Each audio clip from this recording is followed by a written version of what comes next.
நிலச்சரிவு பெரும் வெள்ளத்தால் பாதிக்கப்பட்ட வயநாடு மக்களுக்கு புதுச்சேரி ஏஐடியூசி தொழிற்சங்க முயற்சியால் 8 லட்சம் மதிப்பிலான பொருட்களும் 1 லட்சம் பணமும் கொடுக்கப்படுகிறது. கேரள மாநிலம் வயநாட்டில் நிலச்சரிவு பெரும் வெள்ளத்தால் 300க்கும் மேற்பட்டவர்கள் உயிரிழந்து, வீடுகளை இழந்து, உடைமைகளை இழந்து ஆயிரக்கணக்கான மக்கள் முகாமில் தங்க வைக்கப்பட்டுள்ளனர். இந்த பகுதியில் பெருமளவு தேயிலை தோட்டத்தில் பணிபுரியும் தொழிலாளர்களும் சாதாரண ஏழை எளிய மக்கள் அதிக அளவில் இருந்து வருகிறார்கள்.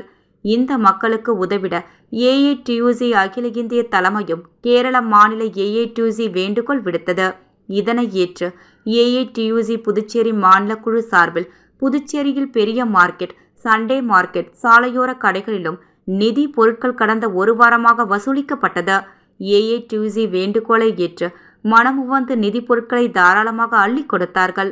பெறப்பட்ட நிதி 1 லட்சமும் 8 லட்சம் மதிப்பிலான மளிகை, துணி, வீட்டு உபயோகப் பொருட்கள் அனைத்தும் புதுச்சேரியிலிருந்து புறப்பட்டு ஏஐடியூசி மாநில பொதுச் செயலாளர் சேது செல்வம், ஏஐடியூசி மாநில தலைவர் தினேஷ் பொன்னையா, பெரிய மார்க்கெட் சங்க கௌரவ தலைவர் சுப்பிரமணி தலைமையில் வயநாட்டில் உள்ள ஏஐடியூசி தொழிற்சங்கம் மூலம் பாதிக்கப்பட்ட மக்களுக்கு கொடுக்கப்பட உள்ளது.